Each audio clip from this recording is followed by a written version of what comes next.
अस्सलाम वालेकुम जी, क्या हाल है दोस्तों? आप सब खैरियत से हैं, ठीक ठाक हैं? नया स्टॉक आया है चाइना कॉटन बेडशीट का, तो ये खोलो ज़रा इसको।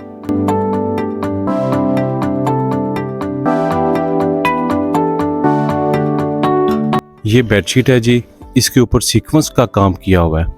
बहुत ही प्यारी बेडशीट है, इसको ज़रा करीब से लाके दिखाते हैं आपको। ये देखें ना, ये सारी सीक्वेंस है, बहुत ही खूबसूरत अंदाज से बनाई गई है और सॉफ्ट कॉटन के ऊपर है ये इसके दो पिलो हैं और इसके जो कलर हैं वो बहुत ही शानदार कलर हैं।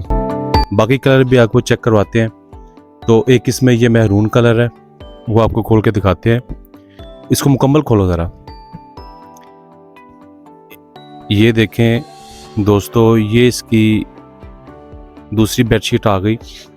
इसके ऊपर गोल्डन सीक्वेंस का काम किया हुआ है और महरून और वाइट जो है इसमें कलर कॉम्बिनेशन दिया हुआ है। इसके ऊपर जो सीक्वेंस है वो बहुत ही खूबसूरत लग रही है, बहुत ही प्यारा स्टाइल है इस बेडशीट का।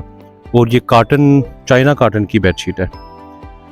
ये देखें ज़रा, कुल्टिंग भी इसके ऊपर की हुई है। मुकम्मल जो बेडशीट है वो कुल्टिंग की हुई है इसके ऊपर।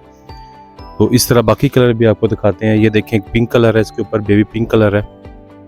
इसका जो भी कलर देखेंगे इंशाल्लाह आपको बहुत ही पसंद आएगा कलर इसका। ये देखें क्या खूबसूरत कलर है इसका, कलर देखें इसका।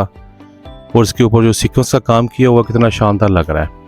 इसी तरह इसके अंदर एक स्काई कलर भी है। तो ये देखें, स्काई और सिल्वर कलर का कंट्रास्ट किया हुआ है। ये मेरे पास नया स्टॉक आया है जी। तो दोस्तों, इसको ख़रीदने के लिए हमारे शॉप पर विज़िट करें, शहबाज कारपेट, मेनपाड़ा रोड, दीपालपुर, या हमारी वेबसाइट shahbazmall.com या दिए गए नंबर पर रब्ता करें।